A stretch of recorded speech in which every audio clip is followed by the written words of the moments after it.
এই চারটি অংশ, একটা হচ্ছে ক বিভাগ,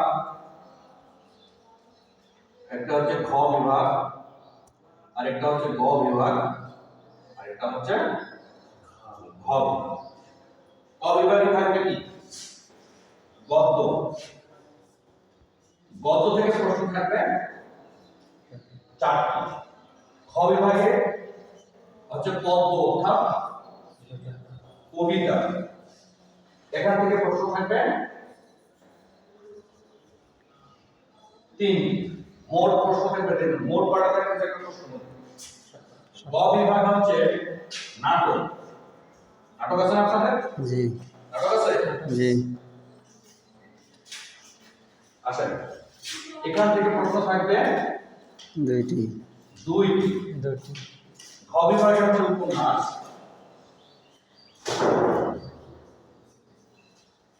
উপন্যাসের প্রশ্ন থাকবে দুইটি। মোট কয়টা প্রশ্ন দেখেন? 11টি।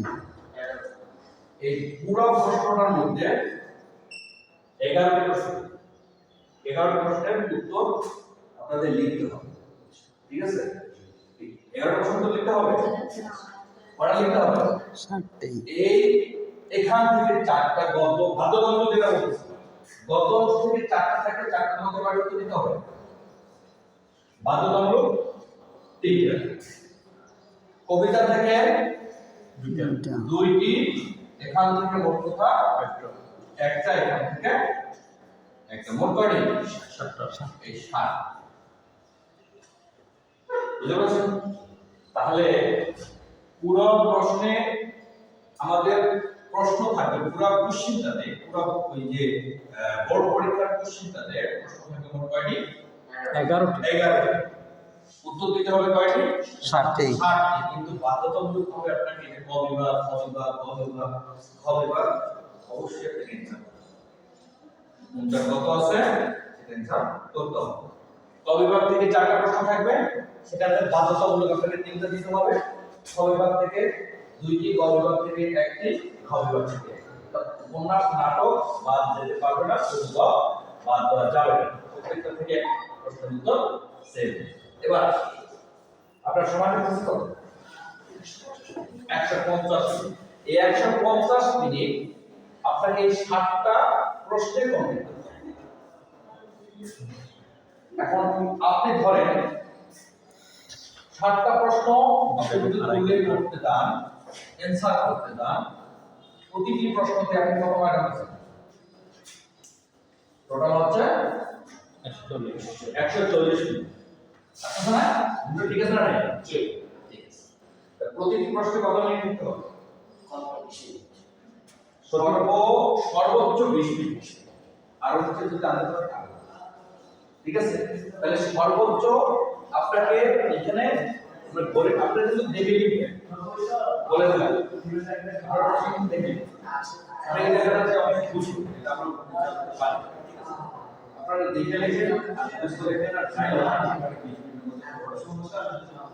ঠিক আছে?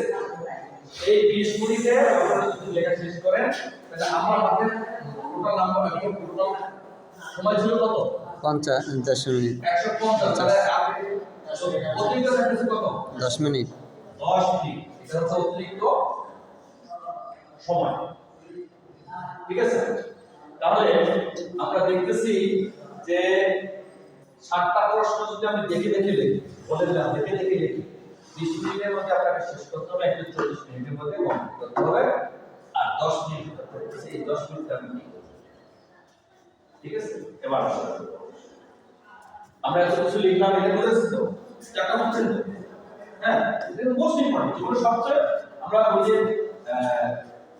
সময়ের মূল্য একটা রচনা করছি না, সময় করছি, সময়ের মূল্য রচনা সময়ের মধ্যেই থাকে, কিন্তু আমরা প্রয়োগ করি যার কারণে আমাদের জীবনে কিন্তু দেখুন আমরা টাইম টু টাইম আমরা ভ্যালুয়েবল দেই না। টাইম টু টাইম যখন আমরা একটা ভ্যালুয়েবল দিব, তখন আমাদের বিষয়টা আমাদের লক্ষ্য থাকে সেটাকে আমরা দিতে পারি। কিন্তু আমরা ওই জায়গাটা না করার কারণে আজকে আমরা বক্তব্য, আজকে আপনি আমি এই জায়গায়, তাই না?